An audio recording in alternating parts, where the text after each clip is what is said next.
नमस्कार, आप देख रहे हैं बिग फाइट लाइव। आपके साथ मैं श्वेता मिश्रा अवस्थी। जिस पीओके पर 75 साल से पाकिस्तान कुंडली मारकर बैठा है, उसके आजादी का ऑपरेशन शुरू होने वाला है। मोदी सरकार ने ब्लूप्रिंट तैयार कर लिया है, बस इंतजार सिर्फ ग्रीन सिग्नल का है। पीओके की घर वापसी का रास्ता लगभग साफ हो चुका है। इसके संकेत भी मिल रहे हैं कि कश्मीर में कुछ बड़ा होने वाला है। इसकी वजह है अमित शाह का आज का बयान। एक कार्यक्रम में अमित शाह ने कहा कि अनुच्छेद 370 खत्म करके घाटी से आतंकवाद का इकोसिस्टम नष्ट कर दिया और मुझे विश्वास है कि जो भी हमने गंवाया है उसे जल्द ही वापस हासिल कर लेंगे। अमित शाह के इस बयान के बाद कयास लगाए जा रहे हैं कि क्या पीओके में कुछ बड़ा होने वाला है।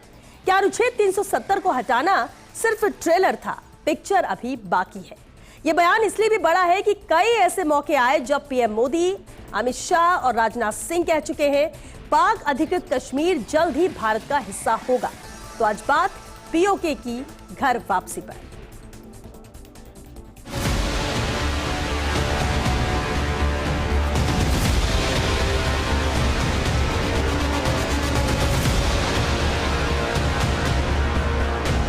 हम सब जानते हैं कश्मीर को कश्यप की भूमि का भी नाम से जाना जाता है। हमने न केवल आतंकवाद पर कंट्रोल पाया है, इसको रोकने में सफलता भी प्राप्त की है।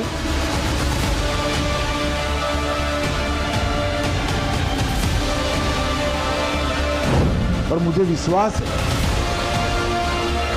कि जो कुछ भी हमें गंवाया है वो हम जल्दी प्राप्त करें।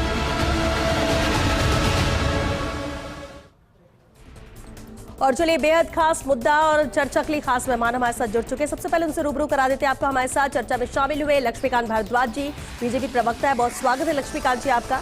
हमारे साथ कर्नल देवानंद जी भी है, विषय विशेषज्ञ है। देवानंद जी आपका भी बहुत स्वागत है और कुछ ही देर में कुछ और मेहमान भी जुड़ेंगे। लक्ष्मीकांत जी, सबसे पहले आपसे ही शुरुआत करते हैं। क्या वाकई में मान लिया जाए कि पीओके की घर वापसी का समय आ चुका है, क्योंकि केंद्रीय गृह मंत्री अमित शाह के बयान तो यही संकेत दे रहे हैं। देखिए श्वेता, जब देश में आदरणीय प्रधानमंत्री नरेंद्र मोदी जी प्रधानमंत्री के पद पर विराजमान हो और गृह मंत्री के पद पर आदरणीय अमित शाह जी विराजमान हो तो कोई भी ऐसी शंका करनी नहीं चाहिए कि ऐसा होगा नहीं। क्योंकि जिस 370 के बारे में दुनिया ये कहती थी कभी हट नहीं सकती, उसको एक झटके में हटा दिया।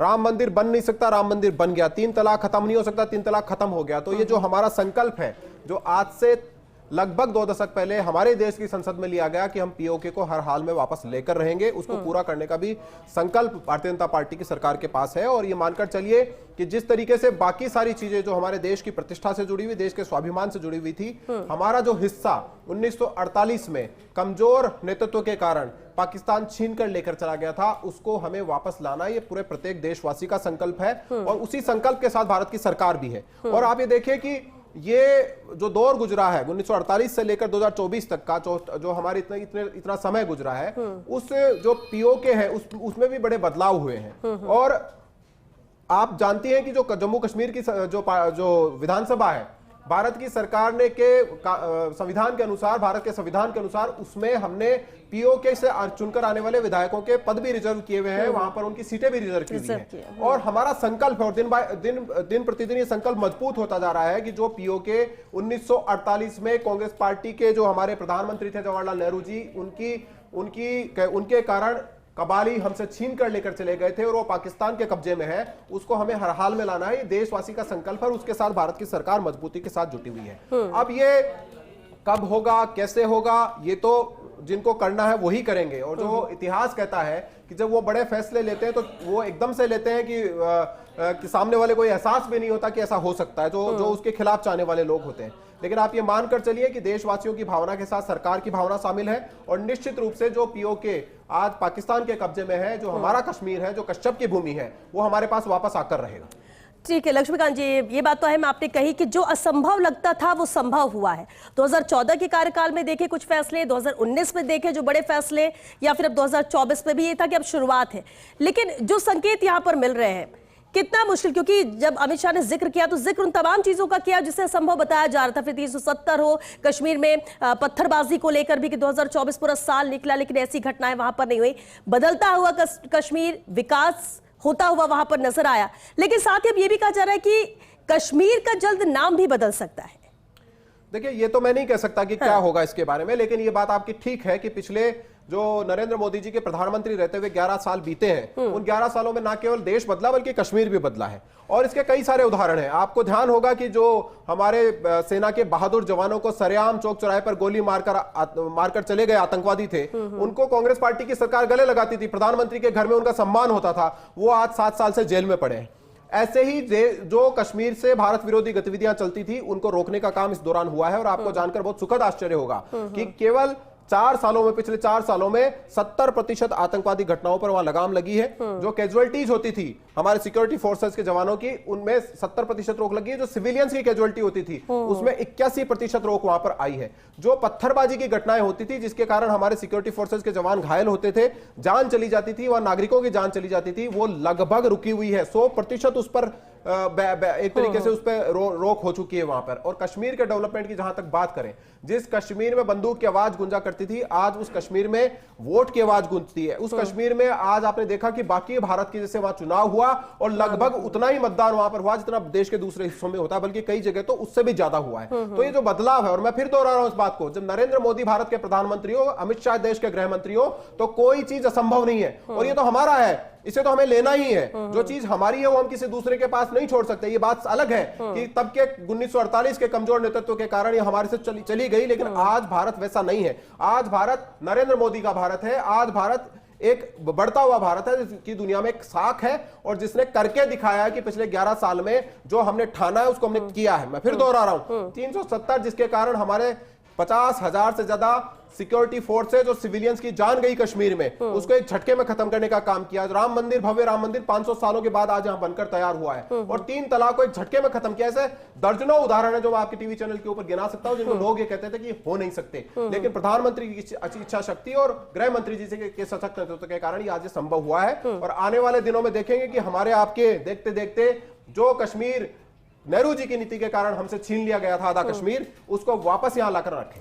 चलिए, और यही उम्मीद भी की जा रही है इस बयान के बाद तो खास तौर से। लेकिन लक्ष्मीकांत जी, एक अहम सवाल ये भी उठता है पीओके की वापसी के बाद। अब क्योंकि जब उम्मीद हो जाती है तो फिर बहुत सारी चीजें जहन में आती। पीओके की वापसी के बाद क्या हमारे कश्मीर में स्थायी तौर पर शांति काबिज हो सकेगी, स्थापित हो सकेगी? और ये सवाल इसलिए क्योंकि सब कुछ शांतिपूर्ण चल रहा था, लेकिन इस बीच पिछले कुछ महीनों पहले भी लगातार आतंकी घटनाएं हुए, तब फिर सवाल उठने लगे थे। और इसलिए शांत माहौल है, शांत वातावरण है, लेकिन फिर भी परमानेंट सोल्यूशन की बात करें तो वो क्या उम्मीद बढ़ जाएगी?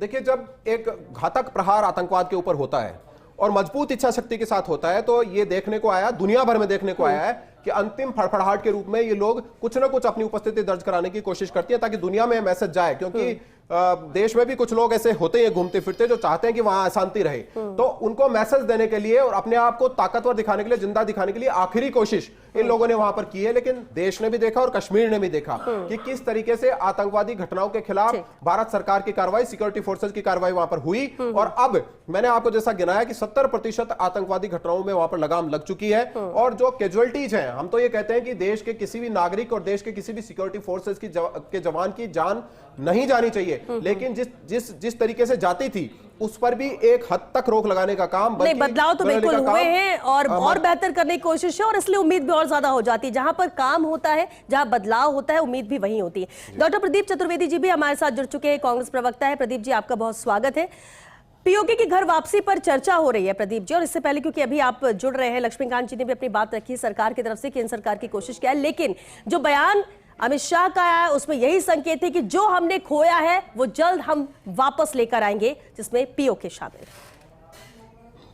प्रदीप जी। श्वेता जी, अभी जो लक्ष्मीकांत जी बात कह रहे थे, मैं उसी संदर्भ में कहना चाहूंगा, क्या हमारे देश की प्राथमिकता पाक वापस लेना है या हमारे देश के वासियों के जीवन के स्तर को ऊंचा करना है?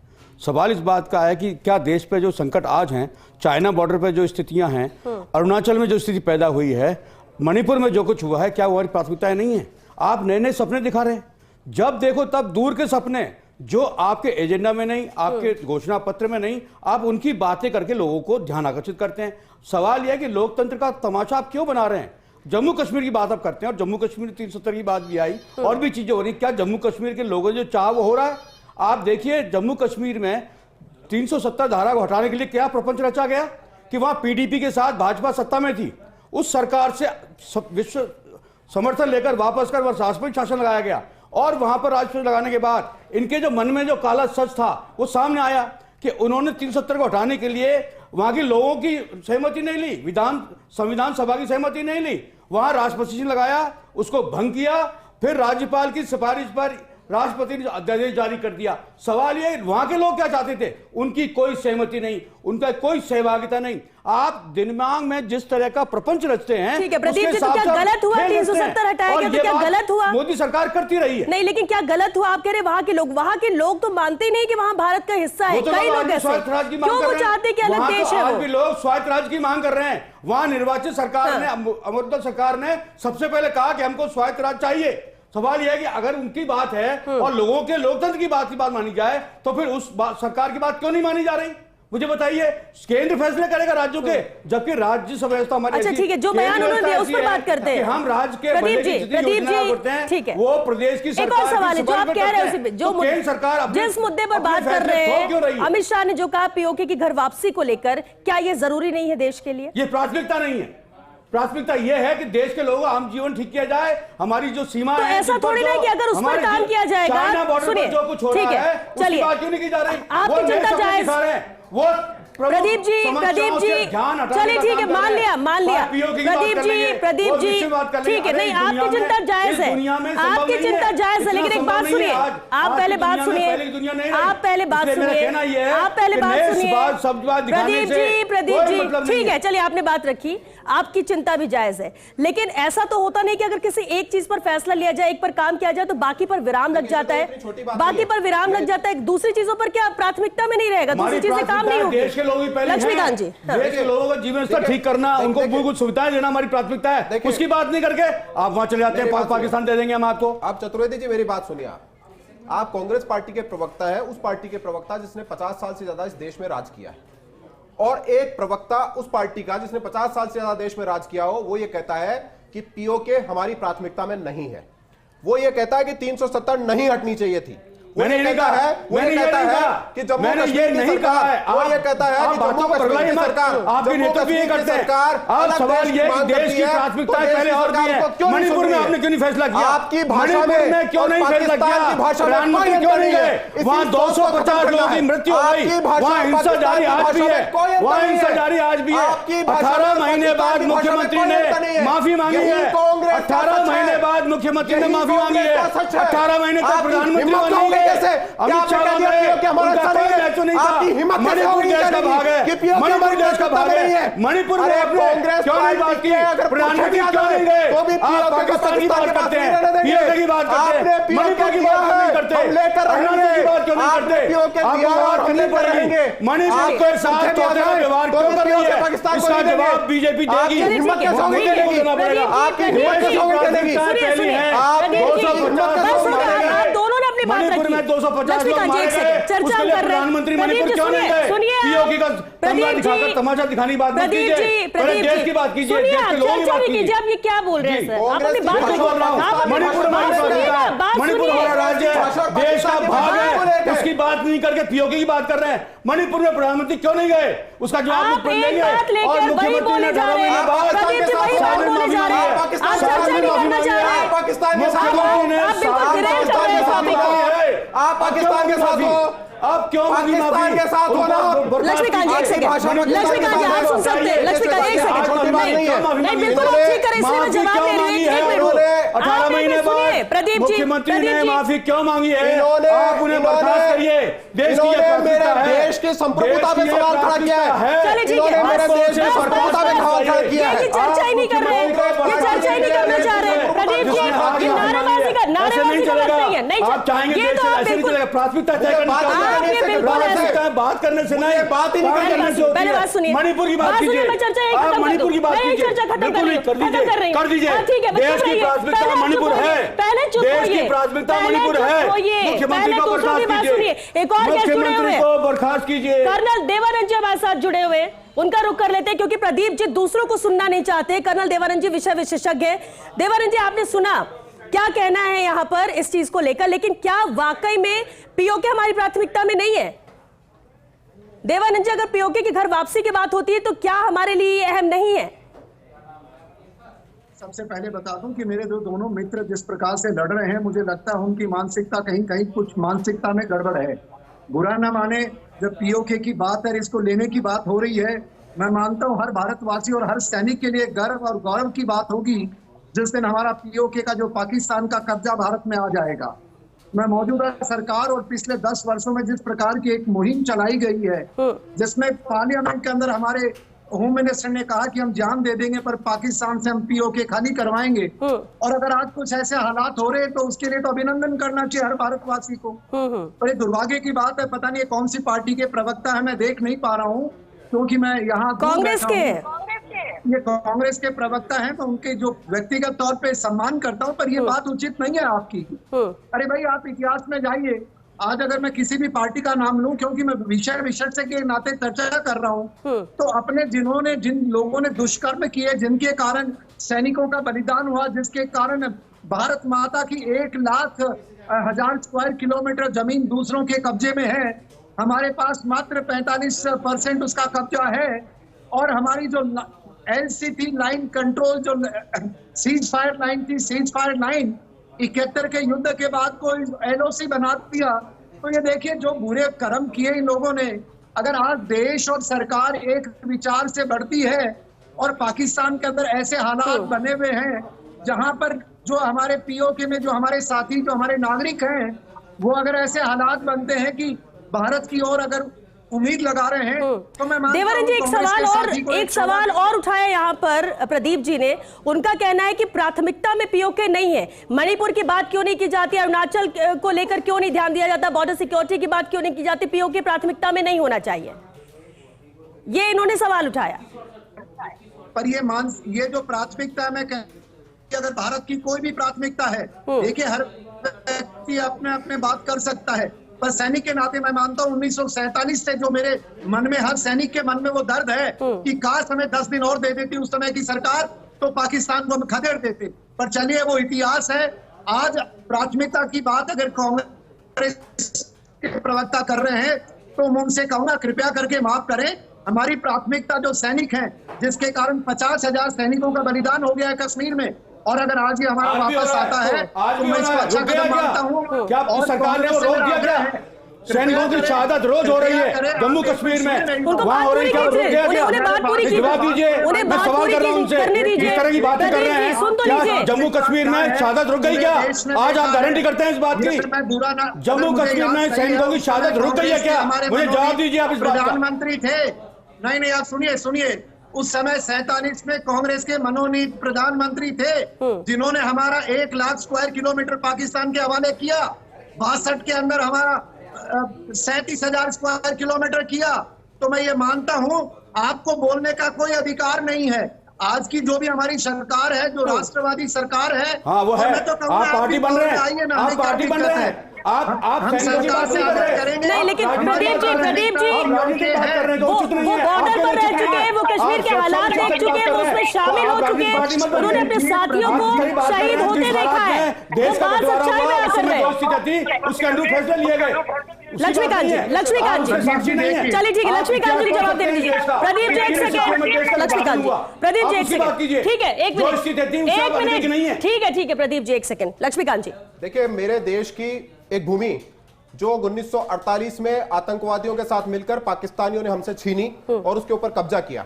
देश की एक प्रमुख पार्टी का प्रवक्ता अगर ये कहता है कि वो भूमि पे हमारा अधिकार नहीं है और उसे हमें लेने के लिए प्राथमिकता में नहीं रखनी चाहिए, तो मेरे लिए वो गद्दार की तरह है। और ऐसे व्यक्ति से मैं टीवी डिबेट में बात ही नहीं करूंगा जो मेरे देश की भूमि के बारे में इस तरह की सोच रखता हो। और दूसरी बात, आप चाहे कितने भी रोड अटकाए, आपने 370 हटाने के लिए रोड अटकाए थे, आपने राम मंदिर बनने के लिए रोड अटकाए थे, आपने कैसे लगाई? 370 कैसे लगाई? खत्म किया। आपने कैसे लगाई? आपने राज्य सरकार से समर्थन वापस लेकर राजपूत शासन लगाया। ये आपकी दुर्भावना थी, ये आपकी दुर्भावना थी, और आपने राजनीतिक षड्यंत्र रचा। वहां सरकार को गिराकर राजपूत शासन लगाकर आपने संविधान सभा खत्म किया, और संविधान सभा खत्म करने के बाद आपने षड्यंत्र 370 हटाएंगे। महेश शर्मा जी, लक्ष्मीकांत जी एक सेकंड, महेश शर्मा जी हमारे साथ जुड़ चुके हैं, महेश शर्मा जी जुड़ चुके हैं, राजनीतिक विश्लेषक महेश जी। पीओके की घर वापसी की बात की, एक बड़ा बयान है जो केंद्रीय गृह मंत्री अमित शाह का है, जिसके बाद उम्मीद बढ़ गई है कि जो हमने खोया वो हम वापस लाएंगे। क्या पीओके हमारी प्राथमिकता में नहीं होना चाहिए? और कश्मीर के बदले हुए तस्वीर पर क्या उम्मीदें और नहीं बढ़ जाती हैं कि हाँ ऐसा होना चाहिए? बिल्कुल होना चाहिए, किया जाना चाहिए। और अभी तक कहा जा रहा है, अभी उसे इम्प्लीमेंट नहीं किया जा रहा। मौजूदा स्थिति में अभी बड़ी मुश्किल से तो चीन की बाउंड्री, चीन से जो है सीमा से एक साइड में हटा है, उसने भी एक टेंशन कर रखा था। ये एक बड़ी बात है इसमें कि अब इसमें पीओके को अपने अधिकार में लेने के लिए तभी प्रयास होंगे, क्योंकि सीपेक को जो है भारत विरोध करता रहा है। सीपेक का विरोध इसीलिए क्योंकि वो डिस्प्यूटेड एरिया से निकाल रहा है। अभी वो फैसला नहीं हुआ उसका, पीओके स्वतंत्र है अभी भी, जो पीओके का जो इलाका है वो स्वतंत्र बना हुआ है और उस पर संयुक्त राष्ट्र के विचाराधीन में, वहाँ पे यूएन के कार्यालय पे और वहाँ की सेना भी रखी हुई है। तो ये जो नियंत्रण रेखा जो बनी हुई है वहाँ मतलब क्या कहते हैं ना, अभी स्थितियां नहीं है जब तक कि वो यूएन से बात ही नहीं होगा। हालांकि ऐसी स्थितियां नहीं बननी चाहिए, बल्कि ये बातचीत के माध्यम से अगर पाकिस्तान से बातचीत हो जाती है और इस मामले में किया जाता है तो ये होना चाहिए। लेकिन वो पाकिस्तान मानेगा नहीं, क्योंकि पाकिस्तान, लेकिन अगर बातचीत से होता महेश जी तो बहुत पहले हो गया होता। हाँ। बहुत पहले, क्योंकि कोशिशें कभी टेबल पर बात, कभी सीजफायर का उल्लंघन करता रहा पाकिस्तान, बहुत सारी चीजें ऐसे देखी कि भारत निभाता है लेकिन पाकिस्तान हमेशा उसका विरोध ही करता है। बिल्कुल, हमारी जमीन का देवानंद जी इस्तेमाल कुछ हमारे खिलाफ हो रहा है। हाँ। और हम उससे बातचीत करेंगे। 70 साल से क्या कर रहे थे हम? बातचीत ही तो कर रहे थे। बिल्कुल, बातचीत से बात नहीं बन रही, इसलिए कदम कुछ और उठाने पड़ेंगे। देवानंद जी कुछ कहना चाह रहे हैं। देवानंद जी, मैं ये कहना चाह रहा हूँ, जो हमारे साथी बता रहे हैं कि पाकिस्तान से बात करके ये गलत बात है। ये कोई हमारा अभी कोई झमेला नहीं है यूएनओ के साथ। हिंदुस्तान और पाकिस्तान के बीच का द्विपक्षीय मुद्दा है और जिसके अंदर हमारी एक है कि वो पाकिस्तान जल्दी से जल्दी इसको खाली करे। वो दुर्भाग्य रहा कि हमारा ये समझौता होने के बाद 1971 के बाद जब उसको खाली कर देना चाहिए था, तो ये बीच में हमारा है। तो आज के दिन ये कोई डिस्प्यूटेड टेरिटरी नहीं है, ना ही यूएनओ के अंदर है। ये हमारे और पाकिस्तान के बीच का एक समझौता है जिस पर द्विपक्षीय है। और जो हमारे कांग्रेस के साथी इतने नाराज हो रहे हैं, देखिए भैया समय बदल चुका है, आपके चिल्लाने से ये तथा स्थिति नहीं बदलेगी। चलिए क्योंकि वक्त खत्म हो चुका है, वक्त खत्म हो चुका है। बहुत शुक्रिया आप सभी का इस चर्चा में शामिल होने के लिए। बेहद अहम है, पीओके की घर वापसी है। अगर इस पर बात हो रही है, इस पर संकेत मिले और जल्द इस पर कुछ होने वाला है तो पूरे देश को उसका इंतजार है और ये प्राथमिकता में होना ही चाहिए। इंतजार जरूर है, कब ये देखने को मिलेगा। चलिए इसी साथ बिग फाइट लाइव में फिलहाल के लिए इतना ही, लेकिन